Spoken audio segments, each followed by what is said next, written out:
என்னடா கருப்பா மொரட்டுத்தனமா சுத்துற ஆட்களுக்கு நடுவுல ப்ளூ கலர்ல அழகா ஒரு மீன் இருக்கேன்னு பாக்குறீங்களா? இவங்க யாரும் இல்ல.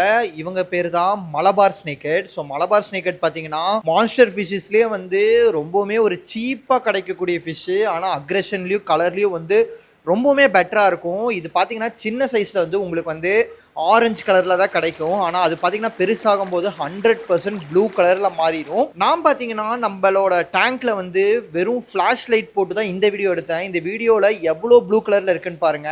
இது வந்து நம்மளோட அண்ணா வீட்டுக்கு தான் போறப்போது. அவர் ஆல்ரெடி மான்ஸ்டர் ஃபிஷஸ்ல வந்து அரப்பைமா, அலிகேட்டர் கார்ன்னு சொல்லி நெறைய ஃபிஷஸ் வச்சிருக்காரு. இந்த மலபார் ஸ்னேக்ஹெட் பாத்தீங்கன்னா, ரொம்பவுமே இன்டராக்டிவான ஃபிஷ்ன்னு சொல்லலாம். நீங்க பக்கத்துல போய் நின்னீங்கன்னா நல்லாவே இன்டராக்ட் பண்ணும். நீங்க வந்து ஒரு அழகான மான்ஸ்டர் ஃபிஷ் தேடினீங்கன்னா மலபார் ஸ்னேக்ஹெட் சூஸ் பண்ணுங்க. ஆனா சின்ன சைஸ்ல இந்த கலர் வராது. ஒரு 1.5 அடி 2 அடி பக்கம் வரும்போது தான் நல்ல ஒரு ப்ளூ கலர் ஷேட் வரும். உங்களுக்கு அண்ணாவோட மான்ஸ்டர் டேங்க் வீடியோ வேணும்னா கமெண்ட்ஸ்ல சொல்லுங்க. நான் அதுவும் ஃபியூச்சர்ல போஸ்ட் பண்றேன்.